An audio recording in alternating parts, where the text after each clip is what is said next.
Good morning दोस्तों, स्वागत है आपका मेरे डेली करंट अफेयर के सेशन में based on vision IAS current affair series. तो फर्स्ट क्वेश्चन है, recently employment linked incentive scheme को अप्रूवल मिल गया है।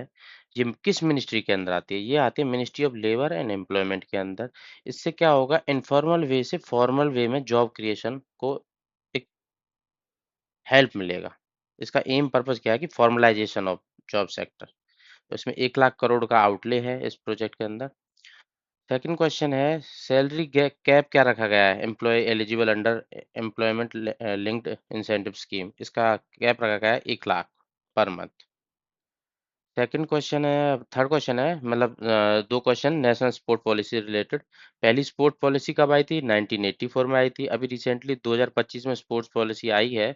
उसका इनमें से कौन सा एक पिलर नहीं है? इसका पिलर नहीं है स्पोर्ट्स फॉर एलाइट, मतलब एलाइट लोगों को ही स्पोर्ट्स मिलेगा। इसका पिलर बाकी है excellence on global stage, economic development करना, सोशल डेवलपमेंट करना। थर्ड सेट है आरडीआई से related, research development and innovation से रिलेटेड। तो आउटले कितना निकाला गया कैबिनेट के द्वारा? वो निकाला गया एक लाख करोड़ का।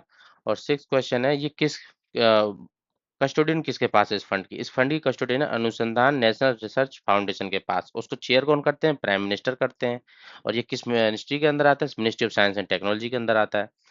अभी फोर्थ सेट है क्रिमिनल लॉ से रिलेटेड। अभी हमारे इसका 1 साल हो गया है। ये अपने इंडियन पीनल कोड 1860, इसने किसको रिप्लेस किया था? इसने आईपीसी से 1860 को किसने रिप्लेस किया? इसको रिप्लेस किया भारतीय न्याय संहिता 2023 ने। और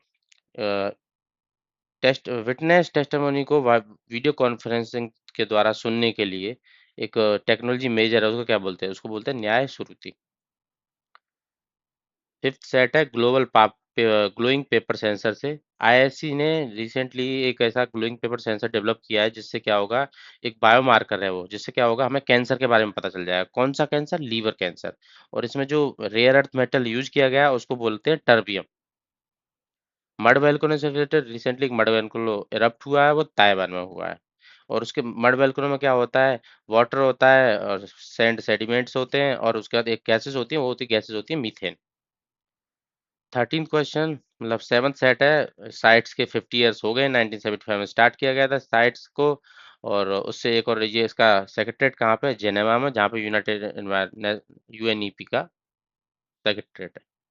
आईएनएस उदयगिरी से रिलेटेड, जो प्रोजेक्ट 17A का पार्ट है। पहला था आईएनएस नीलगिरी, अभी आईएनएस उदयगिरी। ये क्या होते हैं? फ्रिगेट्स होते हैं। फ्रिगेट्स का पर्पस क्या होता है? फ्रिगेट्स क्या होते हैं? बड़ी शिप को असिस्ट करते हैं। फ्रिगेट्स में लिए होते हैं कि हैवी वेपन से लोडेड रहते हैं।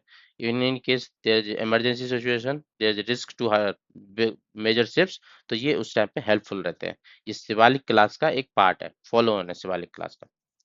ऑपरेशन मैनल मेलन, ऑपरेशन मेलन किसने किया है? ये किया है हमारे नारकोटिक कंट्रोल ब्यूरो ने।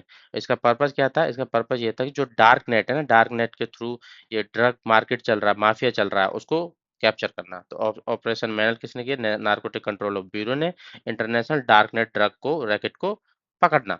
और डार्क नेट क्या होता है? डार्क नेट क्या होता है कि जैसे सिंपली हम उनको जैसे गूगल क्रोम वगैरह इनसे एक्सेस नहीं कर सकते, तो उनका एक अलग ही वेबसाइट्स वगैरह होती हैं, तो उनको कैप्चर करने के लिए इन्होंने ये किया है। और इसमें ये टेल्स ओएस ऑपरेटिंग सिस्टम का यूटिलाइजेशन किया है, जिससे डार्क नेट को एक्सेस किया जाता है। सर्टिफिकेट ऑफ डिपॉजिट क्या होते हैं? मनी मार्केट से रिलेटेड होते हैं। ये मनी मार्केट से रिलेटेड होते हैं, ये शॉर्ट टर्म क्रेडिट्स के लिए होते हैं।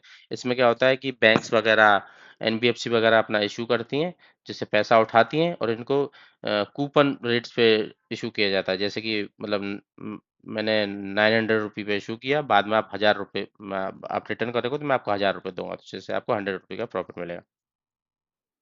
Sorry sorry, not on coupon basis, it is on discount rates. इसको गवर्न कौन करता है? आरबीआई गवर्न करता है। थाईलैंड के जो पीएम सस्पेंशन से रिलेटेड कुछ क्वेश्चन, थाईलैंड का बॉर्डर किससे शेयर करता है? लाओस से शेयर करता है, और म्यांमार से शेयर करता है, कंबोडिया से शेयर करता है। तो इसमें से ऑप्शन बस लाओस है। रिवर कौन सी फ्लो करती है लाओस और थाईलैंड के बॉर्डर पे? वो मेकोंग रिवर होती है। फॉरेन क्वाड की फॉरेन मिनिस्टर की मीटिंग थी, तो उससे रिलेटेड क्या है कि एक स्टैटिक क्वेश्चन होता है, क्वाड में कौन है? US, Australia, Japan, India, Russia नहीं है। जो क्वाड की मीटिंग हुई है वो कहाँ पे हुई है? वाशिंगटन डीसी में। ये कैप्टिव नॉन पब्लिक नेटवर्क, ये क्या है? कैप्टिव नॉन पब्लिक नेटवर्क क्या है कि ये secure custom communication with the defined area, मतलब कि ये एंटरप्राइज वगैरह यूज करती हैं। मतलब ये जनरल पब्लिक यूज के लिए नहीं होता, ये अलग ही होता है, कैप्टिव जैसे एंटरप्राइज वगैरह अपना डेटा को सिक्योर करने के लिए। ये solar energy corporation of India है, ये किसके अंदर आती है?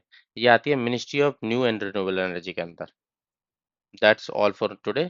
Thank you all, subscribe for more.